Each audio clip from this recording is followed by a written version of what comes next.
अस्सलाम वालेकुम जी। टीवी तनवीर बुखारी राही मैं हाँ मसूद मल्ली आप सब ਨੂੰ ਜੀ ਆਇਆਂ ਨੂੰ ਕਹਿੰਦੇ ਆ ਔਰ ਨਾਲ ਹੀ ਇਹ ਬੇਨਤੀ ਕਰਨੇ ਆ ਕਿ ਸਾਡੇ ਚੈਨਲ ਨੂੰ ਸਬਸਕ੍ਰਾਈਬ ਕਰੋ ਟੀਵੀ ਤਨਵੀਰ ਬੁਖਾਰੀ ਨੂੰ ਘੰਟੀ ਦਾ ਬਟਨ ਹੈ ਜਿਹੜਾ ਉਹਨੂੰ ਵੀ ਜ਼ਰੂਰ ਨੱਪਿਆ ਜੇ ਤਾਂ ਜੇ ਸਾਡੀਆਂ ਤਾਜ਼ਾ ਬਤਾਜ਼ਾ ਵੀਡੀਓਜ਼ ਸਾਡੀਆਂ ਇਹ ਪੇਸ਼ ਕਰ ਰਹੀਆਂ ਨੇ ਜਿਹੜੀਆਂ ਤੁਹਾਡੇ ਤੱਕ ਪਹੁੰਚਦੀਆਂ ਰਹਿਣ ਨਾ ਸਿਰਫ ਆਪ ਬਲਕਿ ਯਾਰਾਂ ਦੋਸਤਾਂ ਬੇਲੀਆਂ ਜਾਣਨ ਵਾਲਿਆਂ ਨੂੰ ਵੀ ਦੱਸੋ ਕਿ ਟੀਵੀ ਤਨਵੀਰ ਬੁਖਾਰੀ ਜ਼ਰੂਰ ਜੁਆਇਨ ਕਰਨ। ਚੈਨਲ ਹੈ ਸਾਡਾ ਟੀਵੀ ਤਨਵੀਰ ਬੁਖਾਰੀ ਜਿਹਦੇ ਰਾਹੀਂ ਮੈਂ ਤੁਹਾਡੇ ਨਾਲ ਗੱਲਬਾਤ ਕਰ ਰਿਹਾ ਪੇਸ਼ ਖਿਦਮਤ ਨੇ ਸਾਡੀਆਂ ਤਾਜ਼ਾ ਬਤਾਜ਼ਾ ਵੀਡੀਓ ਆਓ ਰੱਜ ਉਹਨਾਂ ਦਾ ਨਜ਼ਾਰਾ ਲੈਨੇ ਆ।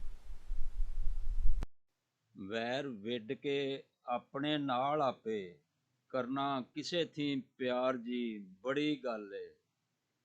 ਅੱਖ ਮਾਰ ਕੇ ਬੁੱਤੀ ਕਢਾ ਲੈਣੀ ਵਾਹ ਵਾਹ ਉਹ ਯਾਰ ਜੀ ਬੜੀ ਗੱਲ ਏ।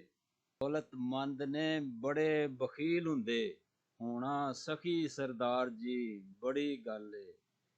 ਦੇਗ ਦੇ ਕੇ ਖੈਰ ਥੀ ਲੈ ਲਿਆ ਜੇ ਵਿੱਚ ਜੰਨਤ ਦੇ ਘਰ ਜੀ ਬੜੀ ਗੱਲ ਏ। ਸ਼ਾਨ ਬਖਸ਼ੀਏ ਬਖਸ਼ਣਹਾਰ ਕੈਸੀ ਵਾਹ ਵਾਹ ਸਰਕਾਰ ਜੀ ਬੜੀ ਗੱਲ ਏ।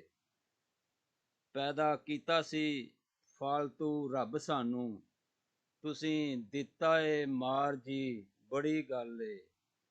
ਉੱਤੇ ਹੁੰਦਾ ਏ ਰੱਬ ਜਾਂ ਨਹੀਂ ਹੁੰਦਾ ਹੇਠ ਹੁੰਦੀ ਏ ਕਾਰ ਜੀ ਬੜੀ ਗੱਲ ਏ। ਤੁਸੀਂ ਉਹ ਜਿਨ੍ਹਾਂ ਦੇ ਸਿਰ ਉੱਤੇ ਹੁੰਦਾ ਨਹੀਂ ਕੋਈ ਭਾਰ ਜੀ ਬੜੀ ਗੱਲ ਏ। ਕੁੱਤੀ ਕਾਵੀਂ ਹੋ ਜਾਂਦੀ ਏ ਲੋਥ ਨਹੀਂ ਤੇ ਬਣ ਜਾਣਾ ਮਜ਼ਾਰ ਜੀ ਬੜੀ ਗੱਲ ਏ।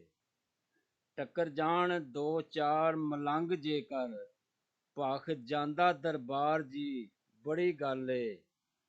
ਧੀਮੇ ਹੋ ਕੇ ਖੈਰ ਥੀ ਲੰਘ ਜਾਵਣ ਇਹ ਦਿਨ ਦੋ ਚਾਰ ਜੀ ਬੜੀ ਗੱਲ ਏ। ਮਿੱਟੀ ਤੁਸਾਂ ਨੂੰ ਵੱਖਰੀ ਨਹੀਂ ਲੱਗੀ ਕਰ ਲਓ ਇਕਰਾਰ ਜੀ ਬੜੀ ਗੱਲ ਏ।